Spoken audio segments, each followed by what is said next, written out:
This is all flour for our friend Bam. We're gonna antique him when he gets here. Okay. What's up? Not much. How you been? High five!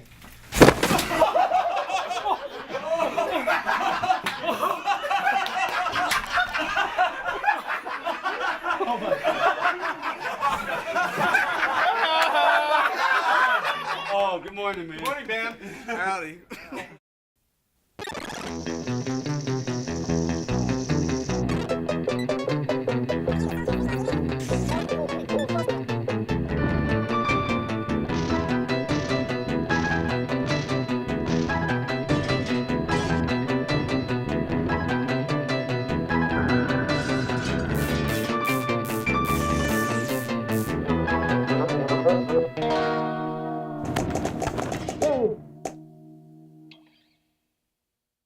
Hi, welcome to Real Film Snobs. I'm Angela Yeager.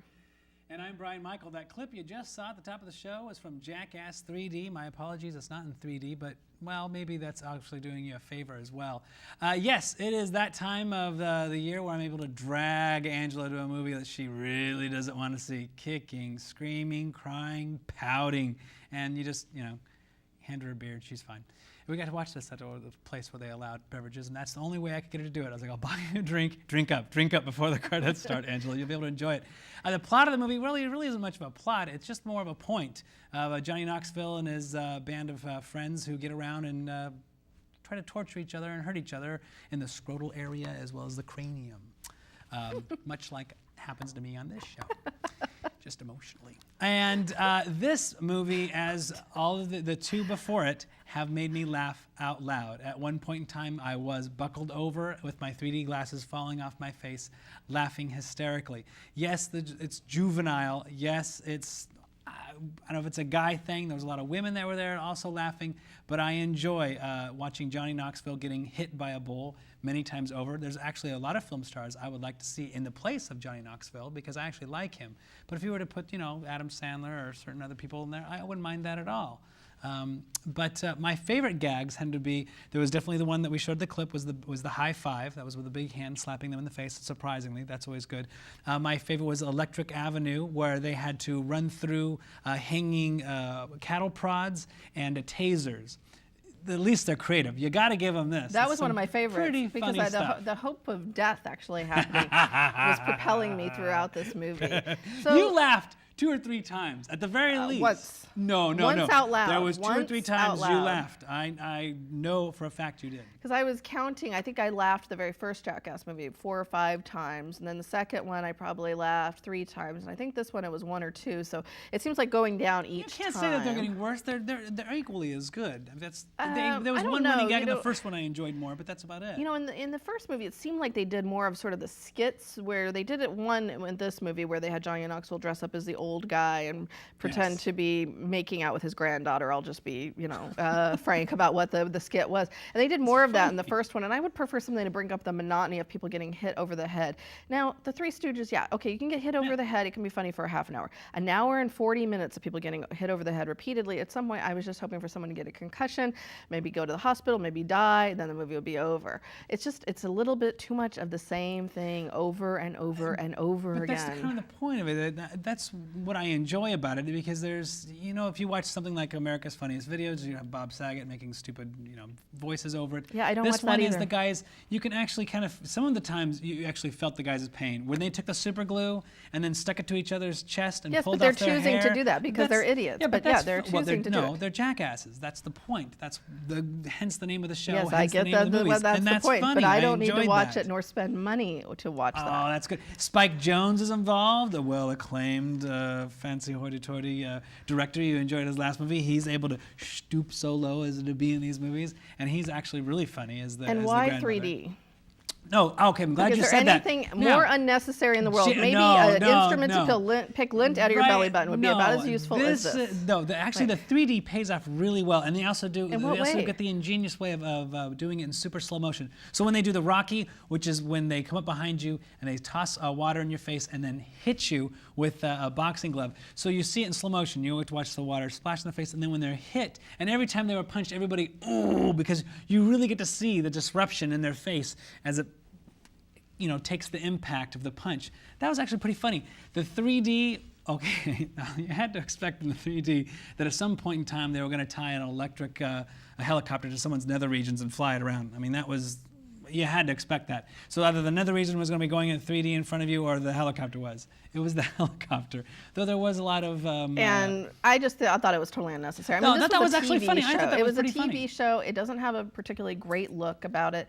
I thought that the 3D was just another way to extract more money out of the No, gullible but they shot this in 3D. consuming public. That was fine, and I didn't mind that. This actually works really well in 3D. I thought it was right This up works really there. well because you really needed to see someone peeing on a camera in 3D. They didn't pee in the camera. The camera was next to. It was the pee cam. Yes, and I in knew you any wouldn't case, understand that. pee coming at you in 3D, urine coming at you No, in it was 3D not is coming something at that you, it was the going at world them. absolutely needed right this second. I mean, it was right up there with world No. peace, Yeah. solving climate change, pee in a camera. No, so peeing that on was, someone else that was unsuspected to freak them out and shock them. Well, hey, as long as it wasn't me, that's funny. You could still freak them out and shock them without having Not all it of in it's 3D. for everyone, Angela, but there are some really funny things that happened in that I think it's totally worth it.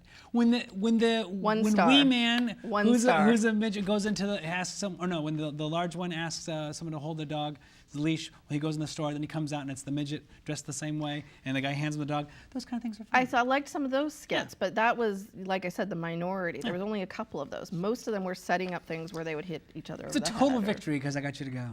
You could have saw Yes, Red. and this will be Wow, the Bruce last- Willis blowing stuff up. Whoa. It's got much better reviews as well, They got probably bad because there's some reviews. talent and acting involved, you know. Yeah. so- Helen Mirren shooting a gun, a machine gun. We needed to see that. We needed climate change, a world peace, and Helen Mirren shooting a machine gun. Actually, I think that's that's- why she went to I think that actually is acting pretty school. Yeah. awesome. No. The Queen shooting a machine I gun. I'd won't much rather move it see on that the than commode. seeing some ugly dude pee into the camera. I would rather see it. That wasn't a dude. That was a. I'll explain later. Okay, I'll draw a picture.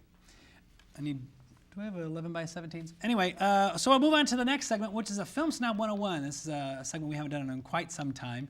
And this is where we got to put on your thinking caps because it's how to be a film snob. Well, we're going to teach you how.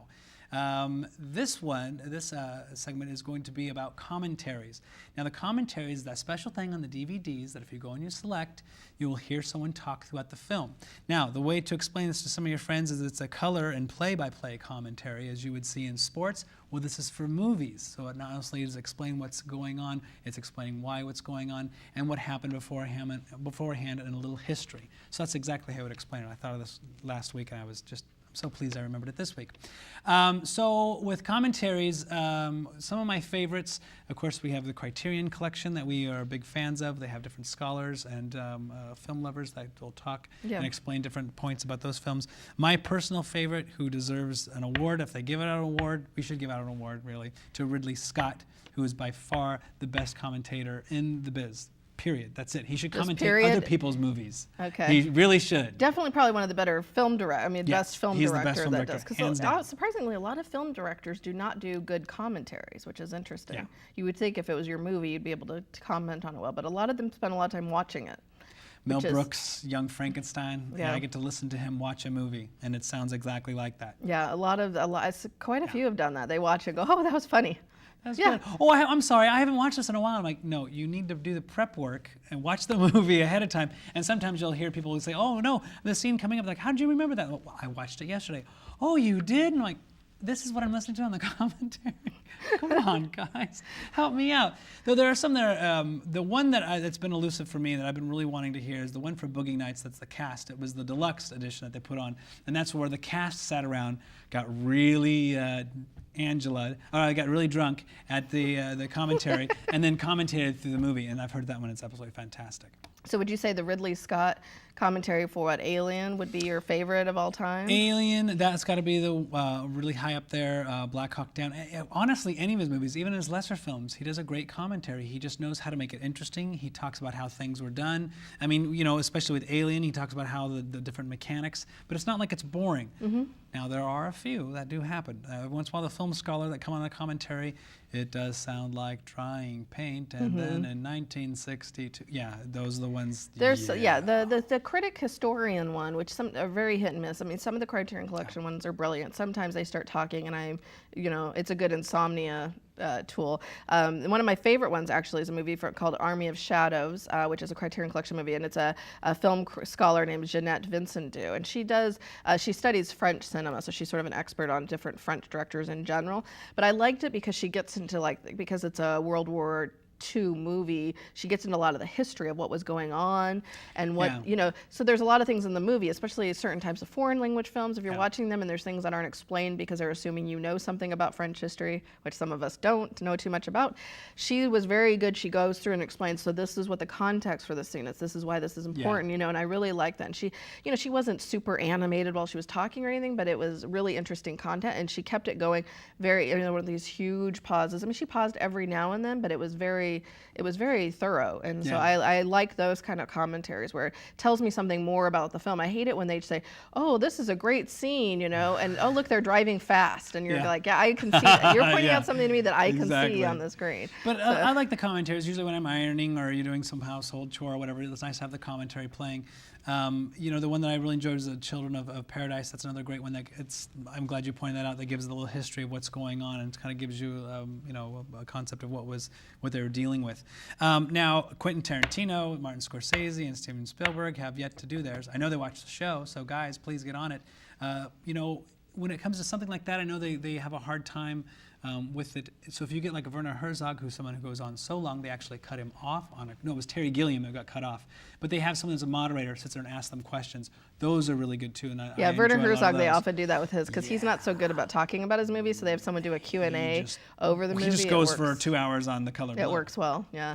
Yeah, and most awkward commentary I've ever heard was the commentary for the movie Say Anything, the Cameron Crowe movie. It's Cameron Crowe, John Cusack, and Ione Skye, and Ione Skye hits on John Cusack while they're recording the commentary, and then he blows her off on the commentary. It is worth listening to the commentary just for that scene.